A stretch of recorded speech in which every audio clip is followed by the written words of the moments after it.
Uma boa noite a todos. Nós estamos continuando o capítulo 17, que aborda as questões de mediunidade e corpo espiritual. Inicialmente, o capítulo começa falando sobre aura. A aura que é adquirida ao longo da evolução, começando lá nos pequenos seres e engrandecendo à medida que evoluímos, que passamos pela escala. E uma informação que André Luiz traz, que é bastante interessante, é que a vibração dessa aura, a vibração da nossa mente, produz a aura, que ela tem coloração. E que nós somos, então, reconhecidos pela espiritualidade também, pela cor que emitimos. De uma certa forma, é fácil verificar o que estamos pensando. Sabemos aí que existe a possibilidade de fotografar a aura com equipamentos especiais, e aí nós vamos ter uma noção de pontos que estejam com dificuldade e fazer terapias. Alguns grupos trabalham com terapias alternativas para corrigir os defeitos, Depois ele fala para a gente das questões ligadas ao desenvolvimento inicial da mediunidade. E o desenvolvimento inicial da mediunidade, ela se dá no início dos com desprendimento. A gente começa a fazer um treino com desprendimento do sono. Nós vamos para lá, entramos em contato com o mundo espiritual e de lá voltamos. Então, ficamos cansados, deixamos o corpo, temos contato com o mundo espiritual, depois nós retomamos. Então, foi o primeiro ensaio da mediunidade. Depois surgiram as mediunidades espontâneas, onde a gente tem a intuição, quer dizer, a gente faz uma interação o tempo todo, seja com encarnado ou desencarnado, E ele começa a falar agora, neste capítulo, psicografado pelo Valdo Vieira, em 1958, lá em Uberaba, ele vai falar da função da doutrina espírita. Tá? Então, é onde nós começamos, quase no fim do capítulo. Qual é a função da doutrina espírita no desenvolvimento das questões mediúnicas, ou pelo menos no sentido de nos alertar, nos orientar a como pensar, a como conduzir a nossa mente? Forçoso reconhecer, todavia, que a mediunidade na essência, quanto à energia elétrica em si mesma, nada tem a ver com os princípios morais que regem os problemas do ser, do destino e da dor, como dizia Leon Denis. A mediunidade, ela não depende da moralidade. Gente com moral é médium, gente sem moral também pode ser médium. Gente boa é médium, gente que não é tão boa também pode ser médium.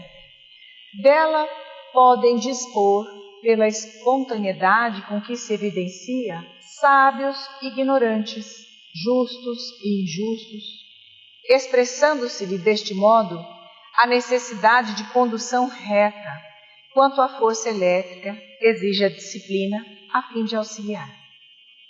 Esse motivo porque os orientadores do progresso sustentam a doutrina espírita na atualidade do mundo por chama divina, porque a mediunidade sempre existiu em todos os tempos, desde o Egito até os dias atuais e em todas as religiões, cristianizando fenômenos e objetivos, caracteres e faculdades, para que o Evangelho de Jesus seja de fato incorporado às relações humanas.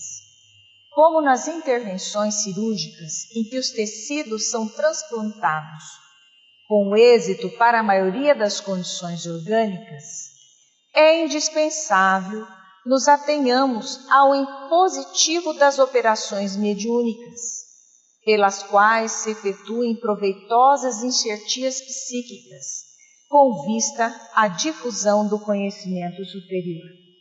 Quando nós falamos em enxerto, o que é um enxerto? Pode ser um enxerto de um tecido, eu pegar um osso da bacia, por exemplo, e enxertar numa fratura do braço. Quer dizer, um osso da perna vai ser incorporado no osso do braço. Quer dizer, o material da perna não fazia parte do braço, mas agora ele fará parte e vai reger o funcionamento desse braço, porque ele vai consolidar uma fratura, por exemplo. eu posso ter a enxertia de uma planta, em que eu pego um pé de limão ou um pé de laranja e pego o galho de uma outra fruta. Por exemplo, se eu peguei um pé de laranja, eu pego um galho do pé de limão, faço uma pequena incisão na casca, encaixo o broto do limão ali dentro, passo uma atadura e eu observo que aquele pé de laranja vai soltar um galho que dará limão. Então, nessa figura, nós temos uma enxertia, em que o pé de laranja dá um limão, aquele chamado que nós chamamos de limão cravo. Bom, inicialmente era uma laranjeira, mas que foi profundamente influenciada pelo limão e passou a ter características do limão. Originalmente ela era laranja, mas pela enxertia ela tem características, parte dela apresenta características do limão. Na sua essência é laranja, mas na sua produção, pela influência do limão, pode passar a produzir boa parte de limão. Bom, e assim são. Nós temos a enxertia psíquica, em que nós, com as nossas palavras, com os nossos atos, com os nossos pensamentos, podemos manipular as pessoas que estão ao nosso redor, fazendo uma enxertia na cabeça dessas pessoas e determinando muitas vezes o comportamento dessas pessoas e até às vezes situações trágicas. Victor Hugo não, foi um outro, corta aí, edição.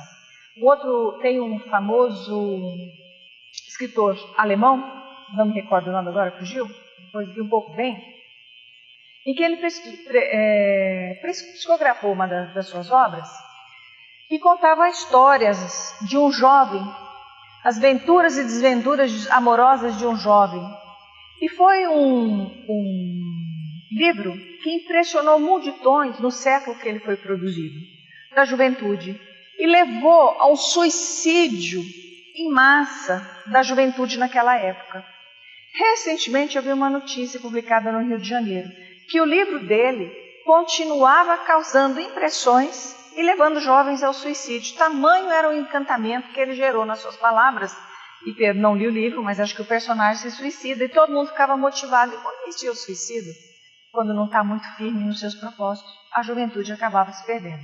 E ele foi entrevistado por Kardec quando da elaboração da obra, e numa das revistas espíritas, se eu não me engano, de 1968, ele fala que se ele soubesse que o que ele tinha escrito ia causar tamanha tragédia, jamais ele teria escrito. Que ele colhia na espiritualidade as consequências disso até hoje. Então, isso é uma manipulação de ideias, de escrita, de pensamentos, que podem levar a um desastre. Mas nós temos, no caráter mediúnico, a enxertia psíquica do plano espiritual. Você, na sua essência, é como se fosse a laranja. Mas quando o espírito faz a enxertia no teu pensamento, você começa a dar frutos azedos. Embora você não seja azedo, mas você começa a gerar pensamentos que não são seus e são pensamentos alterados, e às vezes é tão sutil que eles conhecem bem as nossas artimanhas, que você não se dá conta e cai nas ciladas. Por isso que Jesus recomendava sempre o vigiar e orar. Então essa expressão enxertia de psíquica chama bem a atenção que nós temos que tomar cuidado com isso. Cuidado com o pensamento que é nosso e que não é nosso. Por isso que a gente tem que fazer a autoanálise conforme anda Santo Agostinho, né? Diariamente, orienta. Bom, mas o que chamou a atenção foi que eu vi a reportagem no jornal e deu uma ideia de procurar na revista Espírita, e o próprio Johann estava lá falando com Kardec e dando o seu depoimento, que ele lamentava muito o que ele tinha feito. E às vezes a gente faz de forma inconsciente, né? Nem percebe aquelas publicações que incentivam no Facebook as massas a falar mal disso, daquilo, sem saber se é verdade, se não é, a gente vai publicando sem olhar, né? As famosas fake news agora, as notícias ruins, as mentiras, né? As falsidades. Bom, então vamos entrar agora na parte mediunidade e vida. Eminentes fisiologistas e pesquisadores de laboratório procuraram fixar mediunidades e médiuns a nomenclaturas e conceitos da ciência metapsíquica. O que é a ciência metapsíquica? Definida pelo criador Charles Robert Richer, professor da Universidade de Sorbonne e cientista, disse: Ciência que tem por objetivo a produção de fenômenos mecânicos ou psicológicos devido a forças que parecem ser inteligentes ou a poderes desconhecidos, latentes na inteligência humana. A metapsíquica foi a precursora da pseudociência conhecida como parapsicologia. Quer dizer, paranormal é aquele que tem poderes fora do domínio humano. E aí os médiuns são chamados de paranormais. E a metapsíquica, então, tenta nominar isso julgando que é algo exclusivamente da mente humana. Ela não considera a ação de forças externas sobre a mente humana. Entretanto, o problema, como todos os problemas humanos, é mais profundo, porque a mediunidade jaz adstrita, ou seja, ligada à própria vida, não existindo por isso mesmo dois médiuns iguais, não obstante a semelhança no campo das impressões. Então, os médiuns são como impressão digital, cada um tem a sua característica. Aliás, todos nós, somos únicos. Por outro lado, espiritualistas distintos julgam-se no direito de hostilizar-lhe os ser vistos e impedir-lhe a eclosão, encarecendo-lhe os supostos perigos, como se eles próprios, mentalizando os argumentos que avocam, não estivessem assimilando por via mediúnica as correntes mentais intuitivas, contendo interpretações particulares das inteligências desencarnadas que os assistem. Ou seja, aquele que fala, não mexe com isso é coisa do demônio. Na realidade, ele está sendo um médium transmitindo ideias do além que não querem que aquela situação progrida. A mediunidade, no entanto, é faculdade inerente à própria vida e com todas as suas deficiências e grandezas, acertos e desacertos, é igual ao dom da visão comum, peculiar a todas as criaturas, responsável por tantas glórias e tantos infortúnios na terra. O que é o dom da visão comum? Vocês sabiam que a nossa visão difere um para outro? Se eu mostrar alguma cor para vocês assim, entre o verde e o amarelo, uns vão dizer isso aqui é amarelo esverdeado, e outros vão dizer é esverde amarelado. Vai ficar naquele limbo. Vocês sabiam que nós temos 18 tons de branco? Nem todo mundo consegue distinguir os 18 tons. Alguns distinguem um tom e outros distinguem outro. Quer dizer, a nossa visão também é única. Tá? Ninguém se lembrará, contudo, de suprimir os olhos, porque milhões de pessoas, à face de circunstâncias imponderáveis da evolução, deles se tenham valido para perseguir e matar nas guerras do terror e destruição. Urge iluminá-los, orientá-los e esclarecê-los. Também a mediunidade não requisitará desenvolvimento indiscriminado, mas sim, antes de tudo, aprimoramento da personalidade mediúnica e nobreza de fins, para que o corpo espiritual, modelando o corpo físico e sustentando-o, possa igualmente erigir-se em filtro leal das esferas superiores, facilitando a ascensão da humanidade aos domínios da luz. Então, à medida que nós vamos evoluindo a mente, nós evoluímos o corpo espiritual de tal forma que ele fica melhor para captar as informações lá dentro.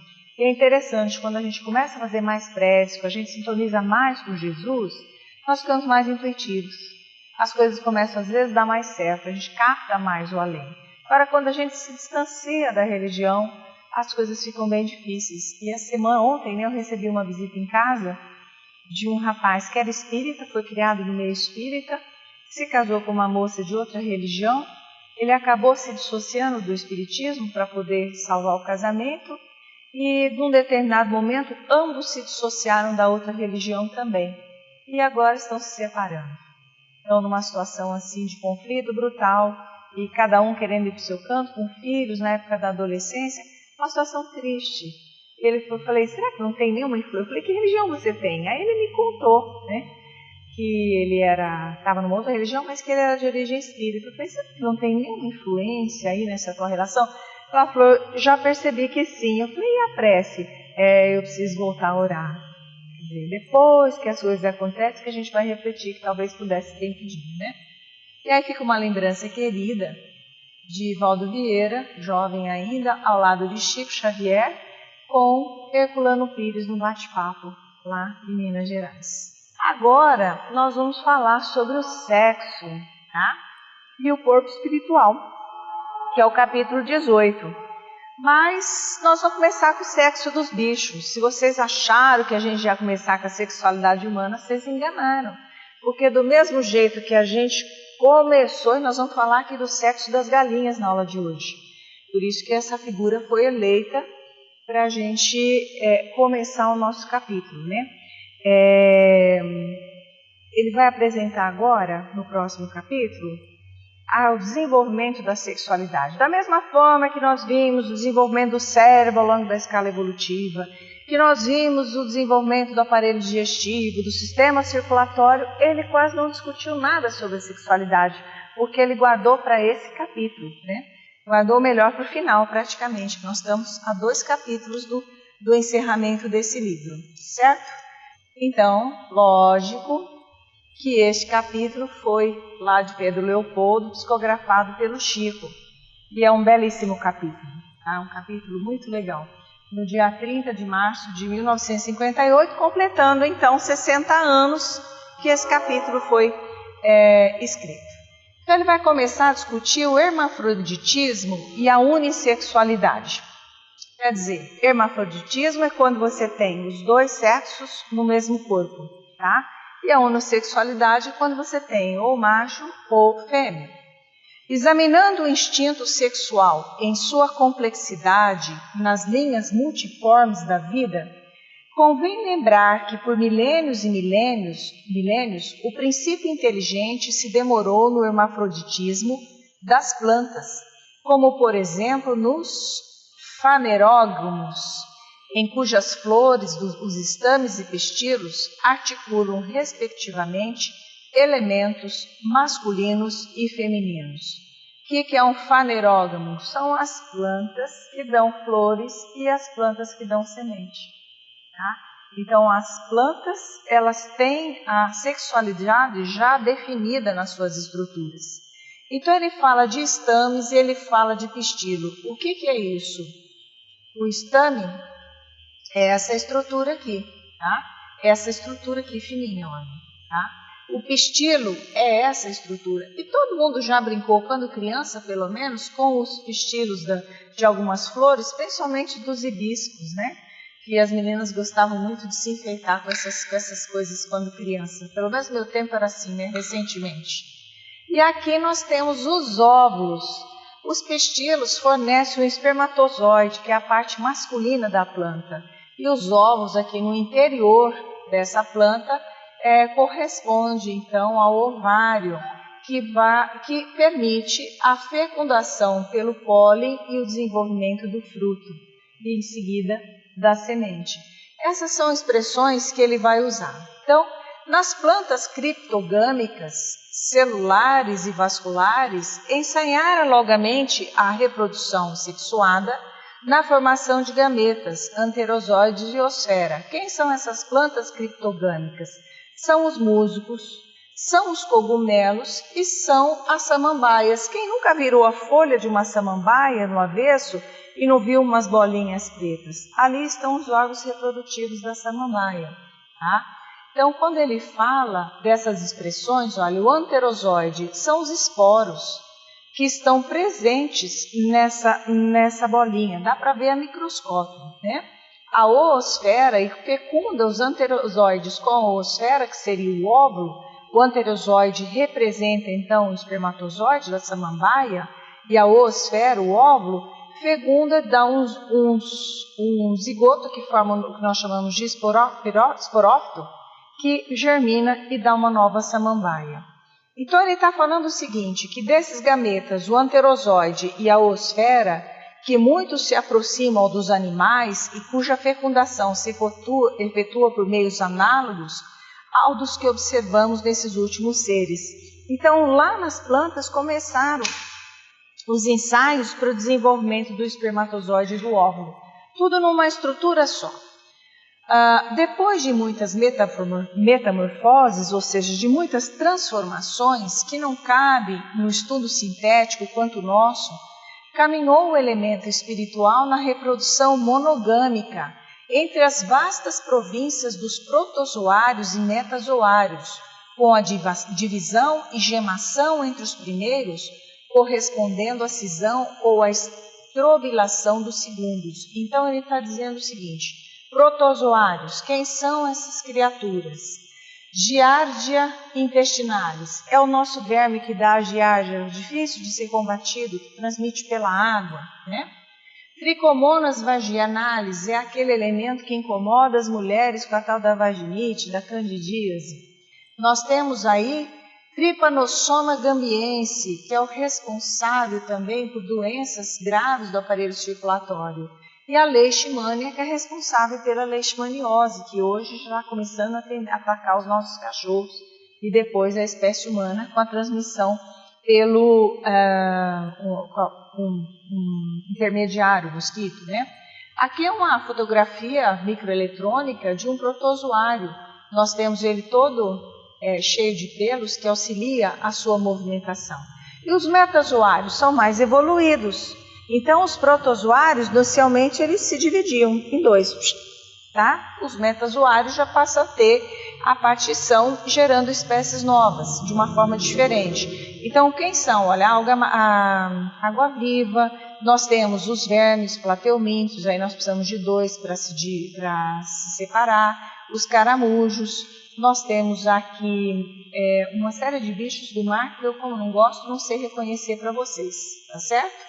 Então, nós temos aí, olha, a divisão por bipartição, você separa e dá origem a duas células, ou ainda você consegue formar várias células dentro de uma célula-mãe, que empacota cada uma delas, e aí você tem vários metazoários surgindo ao mesmo tempo. Não mais só com a bipartição, como no protozoário, que eu pego, corto um e dá dois, semelhante a essa. O metazoário ele pode produzir vários, tá certo? E ainda nós temos aqui, ó, longo tempo foi gasto na evolução do instinto sexual em vários tipos de animais inferiores, alternando-se os estágios de hermafroditismo com os da unissexualidade, para que se lhe aperfeiçoassem as características na direção dos vertebrados. Essa figura mostra o hermafrodita. Mas como é que funciona esse hermafrodita? Ele se associa ele tem o ovário, ele tem o testículo e ele mesmo é capaz de fazer a sua reprodução. Isso é muito característico nos vermes, eles mesmos se reproduzem. Alguns se associam, mas os dois têm os mesmos órgãos, mas um transfere o material genético para o outro, tá certo? O que a gente observa é que a natureza foi um grande laboratório da espiritualidade para chegar até o ser humano e dar certo, da forma como deu.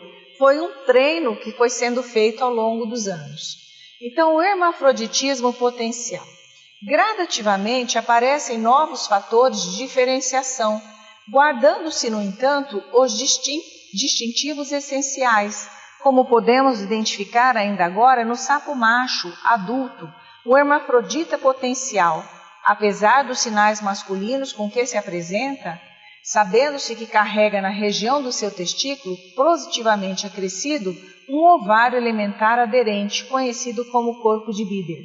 Então, olha, é um exemplo do sapo cururu, que ele apresenta, aqui é o rim, atrás do rim nós temos um testículo, e ligado a esse testículo exige o corpo de Bidder, que é um ovário bem rudimentar, tá certo?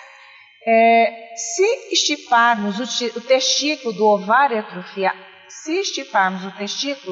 o ovário atrofiado começa a funcionar por atuação da hipófise. Eu não peguei uma hipófise de sapo que eu não achei, mas eu tomei como exemplo a hipófise humana. Essa é a hipófise, esse é o hipotálamo. Os animais inferiores da escala evolutiva também têm essas estruturas. São duas glândulas mestras dos corpos, que sintetizam os precursores de todos esses hormônios, ou seja, vão sintetizar as duas estruturas, uma gama de hormônios que estimula a tireoide, pâncreas, o testículo, o ovário, para produzir o restante dos hormônios que fazem a máquina funcionar. Tanto que tumores cerebrais nessa área são perigosos, porque se estipar a glândula, nós ficamos sem quase todos os hormônios no nosso corpo. e é necessária uma reposição maciça de todos os hormônios, difícil de controlar. Tá? Então, na hipófise, a gente tem o controle hormonal que dá a cutucada nas glândulas reprodutivas também para elas se diferenciarem lá nos animais inferiores, isso ocorre. Então, se eu tirar o testículo e deixar o ovário rudimentar do sapo, o ovário começa a funcionar por meio da hipófise, conforme experimentos comprovados, convertendo-se num ovário adulto e desenvolvendo características femininas. Olha a experiência que foi feita com galinhas, né? Que de repente começaram a ficar, se tornaram galos. Isso conta nessa história da Hype Science, que o site está aqui, depois vocês podem dar uma olhada. Conheça a fascinante história de galinha que transformou-se em galo. Do nada a galinha começou a apresentar características do galo, começou a cantar como galo, desenvolveu a característica, desenvolveu a plumagem. E aí os donos ingleses ficaram bastante assustados com o que tinha acontecido com aquela galinha, de repente se transformou num galo. Então a ocorrência inversa é verificável em 5 a 10% das galinhas adultas, isto é, nos indivíduos psiquicamente dispostos, das quais se retirarmos o ovário esquerdo, porque na galinha ela tem 2 ovários para determinar a sexualidade. Quando o esquerdo se desenvolve e suprime o direito, esse esquerdo se desenvolvendo, ele determina o sexo feminino. Tá? Se o esquerdo for suprimido, dá o sexo masculino. Então, ela, apesar de ter 2 ovários, só um vai funcionar. No experimento, quando você retira o ovário esquerdo, experimentos comprovados, converte-se num ovário adulto.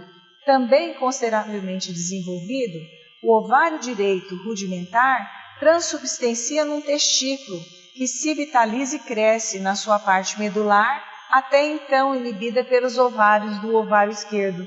Então, a parte feminina da galinha, que é o ovário esquerdo, suprimiu o direito. Se você tirar ou se tiver algum problema no esquerdo, que ele deixa de funcionar, o direito assume não mais como ovário, mas como testículo, e passa a dar características de galo nessa galinha. Foi o que aconteceu com aquela família lá na Inglaterra, que chamou um cientista, levou para um cientista avaliar o que é que estava acontecendo, porque de repente a galinha se tornou um galo. Nesse fenômeno, aumenta-se-lhe a crista, captam-se tipicamente maneiras de galo e adotam-lhe a conduta sexual masculina. Registramos esses fatos para demonstrar que entre todos os vertebrados, e muito particularmente no homem, herdeiro das mais complicadas experiências psíquicas nos domínios da reencarnação, apenas os caracteres morfológicos dos implementos sexuais estão submetidos aos princípios da genética. O que é a genética? Se nós temos um cromossomo XY, que é do sexo masculino, a combinação masculina, e a fêmea é XX. Quando tem o cromossomo Y no feto, dentro do cromossomo Y tem um pequeno pedaço, um fragmento, que sinaliza que deve-se produzir hormônios masculinos. E esse sinalizador suprime o cromossomo X, não deixando que o feto feminino se desenvolva e o indivíduo se torna homem, macho. Isso é por sexo determinado geneticamente, tá certo? Se você não tem o cromossomo X, esse fragmento, esse peptídeo, essa molécula química não existe e o cromossomo X se desenvolve, permitindo que tudo se transforme em sexo feminino. Isso é o sexo genético. Vamos ver o que ele continua falando sobre isso. Isso porque não é só a figuração das glândulas sexuais que se mostra bipotencial até certo ponto. Então, nós podemos até certo ponto, num feto, ser masculino ou feminino. Se nós não tivermos essa molécula suprimindo o X, o que vai acontecer? O X vai se desenvolver feminino, apesar da presença do Y, vai ter o sexo genético masculino, XY, porém o sexo anatômico feminino, que é o hermafrodita. Você tem o sexo genético XY, mas o Y não funcionou. Aí o X se manifesta e dá origem à genitália feminina, mal formada, parcialmente formada, completamente formada, mas geneticamente o indivíduo é masculino.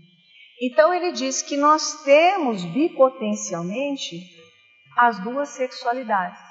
E o que vai diferenciar na realidade é a mente, ou seja, a polaridade que o indivíduo traz da espiritualidade que acaba determinando o desenvolvimento ou não dos cromossomos para que se forme a genitália adequada ao que o espírito está vibrando naquele momento. Tá? Então ele diz que nós temos glândulas sexuais que se mostra bipotencial até certo ponto, pois todo o cosmo orgânico é suscetível de reagir aos hormônios do mesmo sexo ou do mesmo contrário, segundo as disposições psíquicas da personalidade. Então agora ele vai começar uma extensa discussão falando do psiquismo influenciando a sexualidade. E eu peço a vocês que a gente possa continuar a semana que vem.